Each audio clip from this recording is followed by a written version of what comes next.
Welcome to Monique Jordan's channel. Please like, share, and/or subscribe for more videos. Oh, and leave us a comment if you like what you see. Much love. So sit back, relax, kick your feet up, and most of all enjoy. Much love.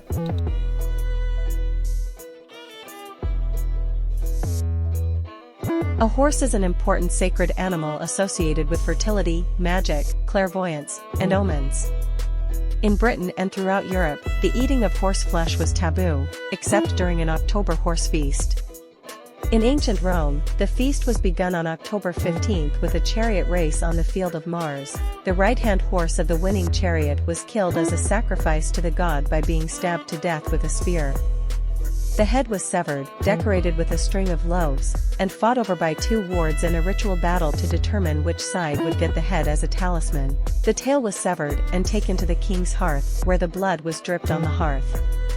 The rest of the blood was preserved and, the following spring, mixed with other blood by the Vestals and given to shepherds to be burned as a purifying agent for their flocks. The entire festival was a fertility rite to ensure good crops, with the horse representative of the corn spirit.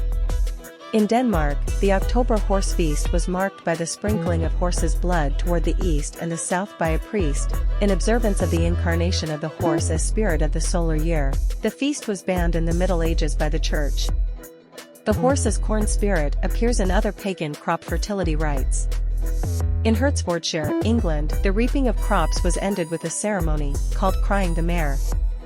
The last blades of standing corn were tied together as the mare. The farmers threw their sickles at it, and the one who succeeded in cutting through it won blessings. The Gallic Celts worshipped the Greek fertility goddess, Demeter, as the mare goddess under the name Epona, or the three Epony, associated with the triple goddess. Epona was adopted by the Roman army, which considered her the protector of horses. The goddess enjoyed a widespread cult throughout Europe.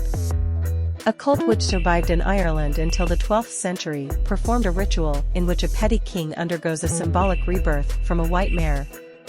He imitated a foal by crawling toward the mare naked and on all fours. The mare was slaughtered, cut into pieces, and boiled in a cauldron. The king got into the cauldron and ate the pieces and broth. Then he stood on an inauguration stone and received a straight white wand, which he held while turning 3 times left and 3 times right in honor of the Trinity. Other Greek deities with horse aspects include Athena, Aphrodite, and Cronus. Poseidon, Greek god of the sea, whipped horses out of the waves, symbolizing the blind, primeval forces of chaos. The horse is associated with the burial rites of ancient Chthonian cults. It was dedicated to Mars, god of war. An unexpected appearance of a horse was an omen of war.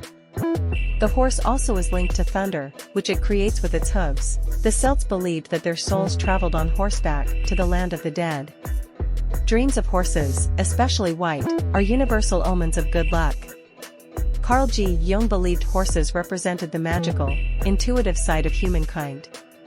Throughout history, horses have been believed to possess a clairvoyant power that enables them to sense unseen danger. Consequently, they have been considered especially vulnerable to bewitchment.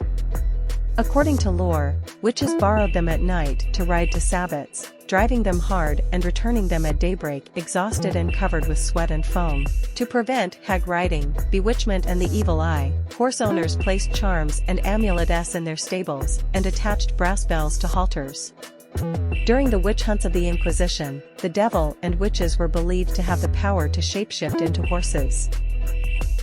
So sit back, relax, kick your feet up, and most of all enjoy. Much love.